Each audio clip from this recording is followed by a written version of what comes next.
네, 요한복음에만 등장하는 오늘 이 본문의 말씀이 우리에게 주어지는 말씀입니다.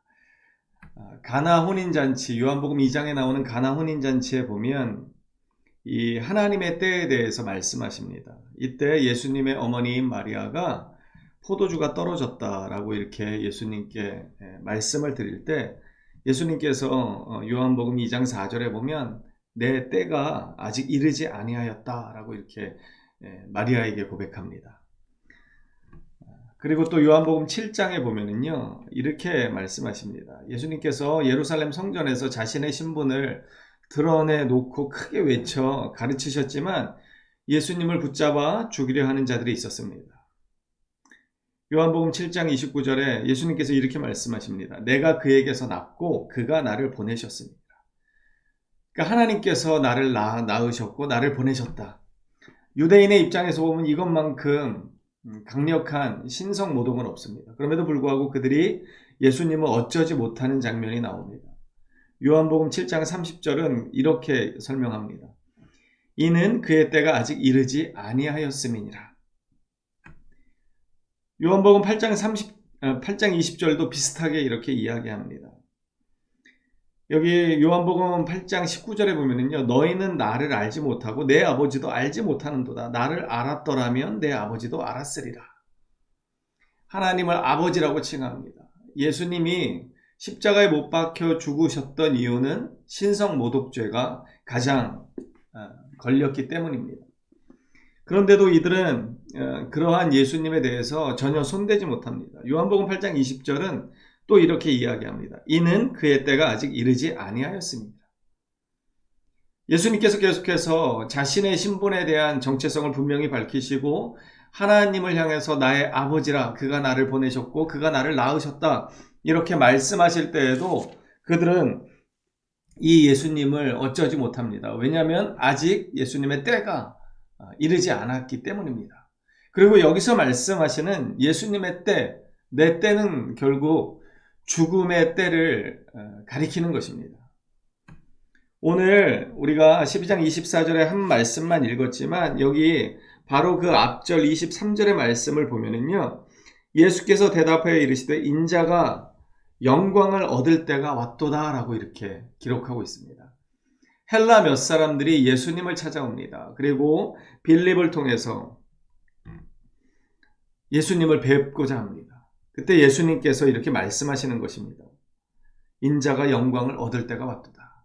그러니까 이제 나의 죽을 때가 되었도다 이렇게 말씀하시는 것이고 이 죽을 때가 되었다는 것이 곧 영광의 때가 되었다라고 하는 것으로 예수님은 말씀하십니다. 너무나 잘 알려진 말씀입니다. 요한복음 12장 24절은 한 알의 밀이 땅에 떨어져 죽지 않으면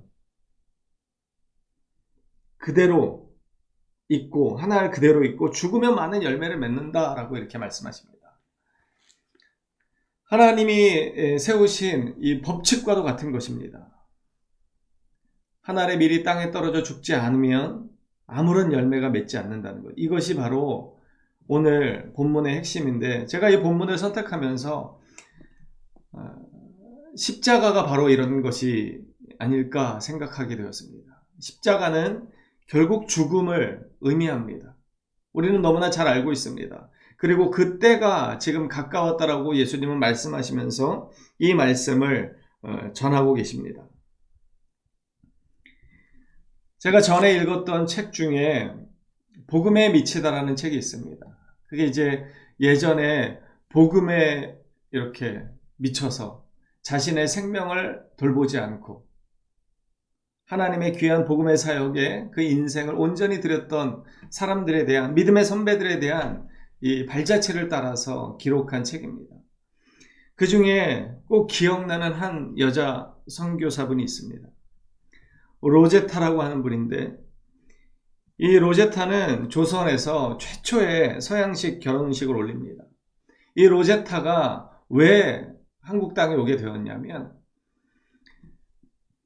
이 조선은 상당히 유교적인 배경을 가지고 있기 때문에 여자 환자들이 남자에게 자신의 몸을 보인다는 것을 대단히 수치스럽게 생각했고 특별히 산부인과에서는 더더욱 그랬습니다.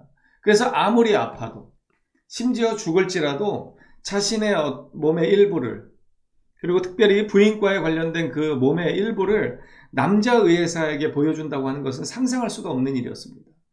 그래서 고민하다가 미국의 의사 선교사를 보내달라고 이렇게 편지를 보내게 되고, 그래서 로제타가 한국 땅에 오게 됩니다. 그런데 이때 로제타를 사랑하는 남자 홀도 같이 옵니다. 그래서 그들은 이 조선에서 최초의 서양식 결혼식을 올렸고, 그렇게 사랑하면서 그 선교 사역을 감당했습니다. 딸이 태어났고 아들이 태어났습니다. 그런데 얼마 되지 않아서 남편 홀은 평양에서 의료 선교 사역을 감당하다가 병에 걸려서 죽음을 맞이합니다. 그리고 또 얼마 되지 않아서 딸도 풍토병에 걸려서 죽음을 맞이합니다. 그렇지만 로제타의 이 조선을 향한 뜨거운 마음은 식어들 줄 모릅니다. 그래서 더 조선을 사랑하고 복음 앞에 무릎을 꿇습니다. 그래서 이 로제타가 40여 년간 이 조선 땅에서 이룩한 일은 엄청납니다. 기홀병원, 광해여원, 소아병원, 맹인학교, 농아학교, 이화여대 부속병원, 인천기독병원, 인천간호보건전문대학 등 로제타의 사역 열매가 기적처럼 풍성하게 맺히게 됩니다. 하나님은 한국 복음화를 위해서 43년 동안 로제타를 통해 큰 일을 이루어내셨습니다. 많은 사람들은 아마 로제타를 미쳤다라고 했을지도 모릅니다. 하지만 로제타는 그만큼 조선을 사랑하는 선교사였습니다. 여러분, 선교사 묘역에 가보면 그 묘비에 정말 이 땅을 사랑하다가 자신의 생명을 아낌없이 이 땅 가운데 내려놓은 많은 선교사들의 그 믿음의 흔적들이 있습니다. 그러한 하나하나 믿음의 헌신, 그 죽음까지 이르는 헌신을 통해서 이 대한민국의 기독교가 자리매김하게 되었고 교회가 세워지게 된 것입니다.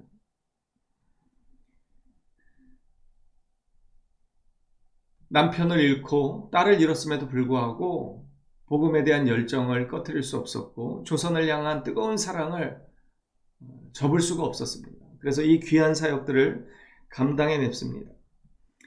한 가지 더 말씀드리자면 미랄 두레학교, 우리 윤희가 다니는 학교에 정기원 교장 선생님이라고 계셨습니다.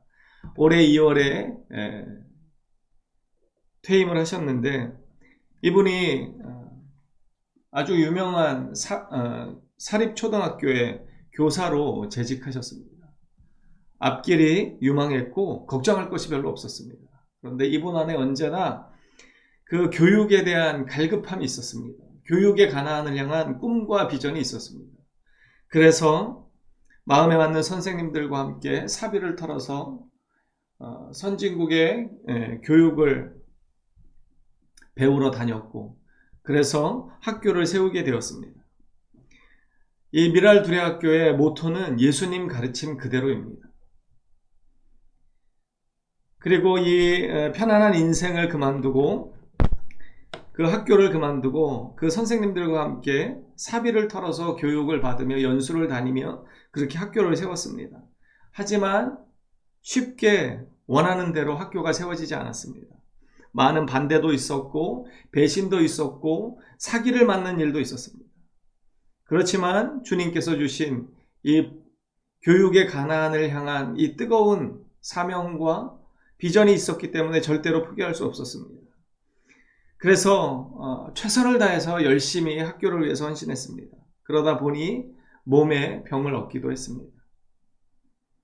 신부전이 심각해져서 일주일에 3번씩 투석을 받아야 했고 얼마 전에는 뇌에 종양이 생겨서 한쪽 몸이 마비가 되는 편마비를 겪기도 했습니다. 그래서 이분이 이 교장으로 이렇게 재직을 하게 되면서 한 가지 약속한 게 있었습니다.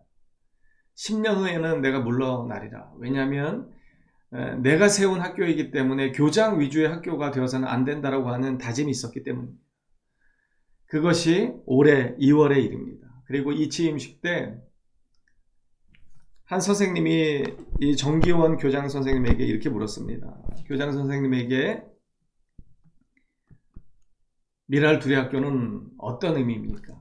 정기원 교장 선생님이 이렇게 그 마지막 단상에 오를 때도 지팡이를 지고 겨우겨우 오르셨습니다. 그리고 이 질문에 이렇게 답하셨습니다. 미랄 두레학교는 저의 인생이고 저의 전부입니다.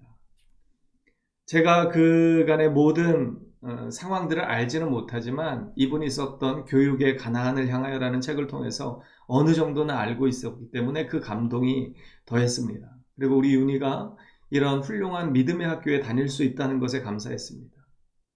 그리고 그 교장 선생님의 마지막 말씀, 미랄 두레학교는 저의 전부입니다라고 하는 이 말에 참 많은 감동이 있었습니다.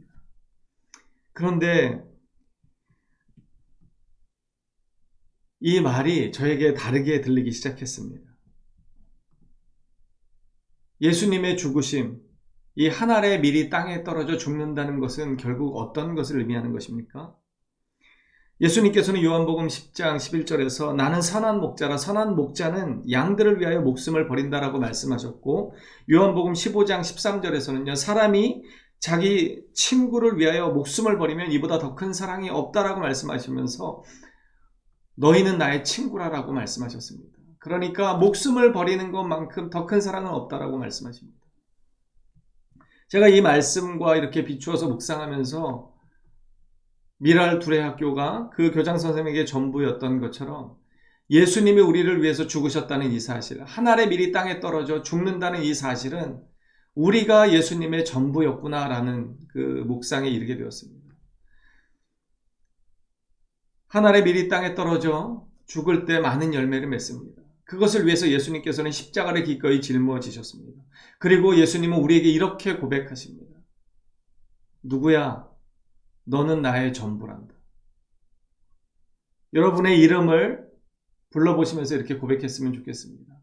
누구야? 너는 나의 전부란다. 예수님이 우리에게 이렇게 말씀하십니다. 여러분, 여러분의 전부는 누구이십니까? 여러분의 전부는 지금 무엇이다라고 여러분은 어떻게 고백할 수 있습니까? 예수님께서는 우리에게 이렇게 고백하시는 듯 합니다. 너는 나의 전부란다. 그래서 나의 생명을 아끼지 않고 이렇게 너를 위해서 버렸단다.